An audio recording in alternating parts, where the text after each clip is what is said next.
And, you know, you say to yourself, well, the guy from the FBI did it for money, but Paul did it for Israel. And you have different types of people who do those kind of things. But it's very difficult to defend yourself against those kind of things. I mean, you just don't know what people are going to do. What I'm trying to figure out really is, how does the Vatican get away with supporting Mussolini and Hitler in World War II, and they don't have to pay for it? I mean, Judaized, I think I'm beginning to see that the Vatican is basically Judaized Christianity, and there's so many connections with it. It's just incredible. Could you speak on that? Okay, we'll let you fly, and we'll let him speak on that. And I also mentioned that, you know, when you say that, I understand, but then you also wonder how the United States gets away with backing both sides of wars and funding everybody and creating all kind of turmoil and strife and everything else, and, hey, the American people don't really know about it. So it's a great question. Well, it's a method of it. Hello? Yep, you're live on the radio, sir. Go ahead.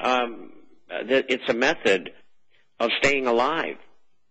And, you know, if you were in Italy at the time and Mussolini and his black shirts took over, what was the Vatican going to do, leave town? No, I don't think so. So in order to exist, they made a deal. Whatever that deal is, we don't know.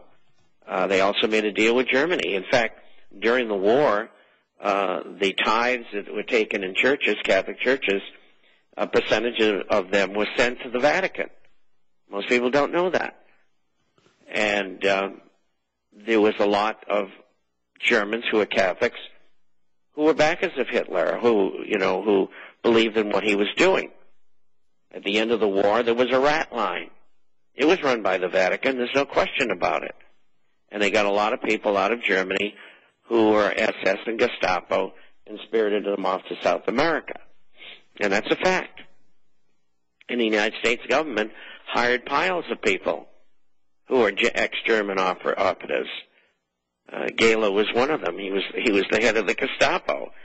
So, you know, there's no one with clean hands, which tells you the whole thing was a setup in the first place. Agreed with that.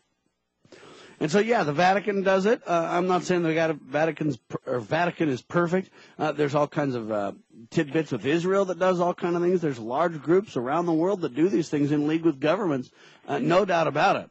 And the problem is, I get a little bit of a problem when people start blackballing groups of people, saying anybody Catholic or anybody Mormon or anybody Jewish or anybody this or that is the problem, Bob, because I don't believe that's accurate. But there is truth to a lot of that history. Well, that's certainly true, and you've got to look at the formulation over the years of the Illuminati. They don't care who they recruit. They don't care what religion they belong to. They just want to meet their own ends. Or what religion they profess for whatever reasons. That's right, and they use people, and some people profit greatly by it. And that's one of the allures of being part of this edifice. You know, like the new Secretary of the Treasury, Githler. I mean, he made a conscious choice to become one of them. And with that will come adulation and riches and all of this. Alan Greenspan did the same thing. I mean, he was against these people in the 1960s, but they had no trouble recruiting him. And he had no trouble joining them. Everybody has their price. You got that right. Wicked people do wicked things, ladies and gentlemen. I don't care what color, what nationality, I don't care what religion or anything they are. It's wicked people versus good, honest, righteous people. Back in a second with the internationalforecaster.com for the final segment. Bob Chapman's with us. And that website is called newsblaze.com. That's newsblaze.com for the story Leo was asking about earlier. Thanks. Back in a flash.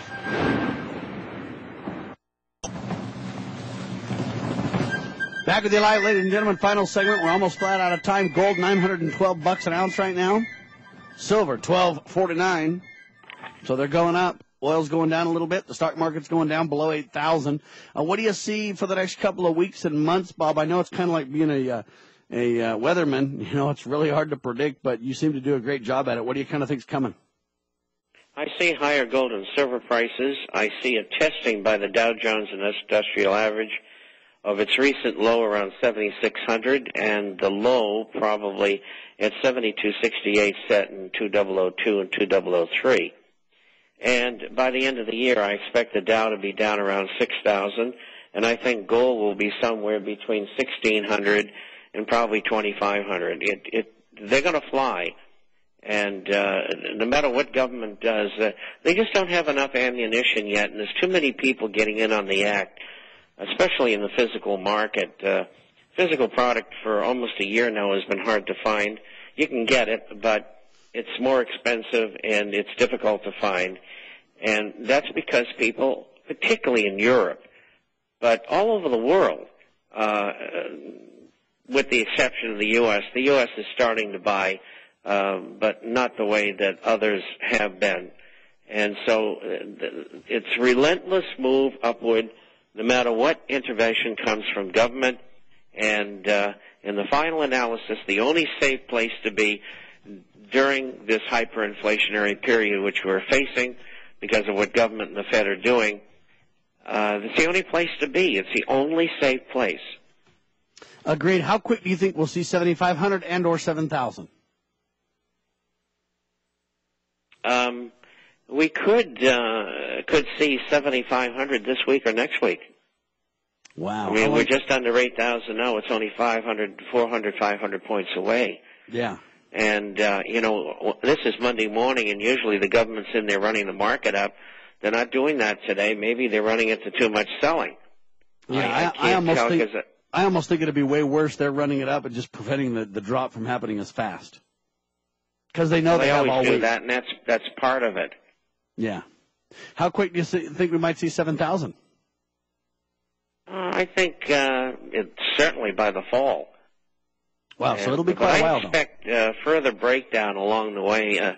You're going to get a little hiatus here because for the stimulus package, if it's passed, and it will be, and that will work, for 3 months, maybe 6, maybe 9, and the game will be over.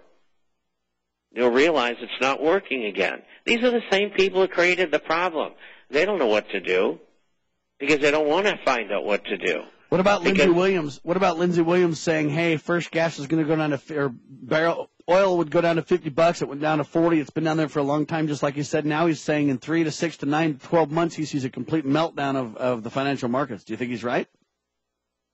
Could be. The timing is very difficult. It could stretch over 2 to 3 years, but the direction is correct.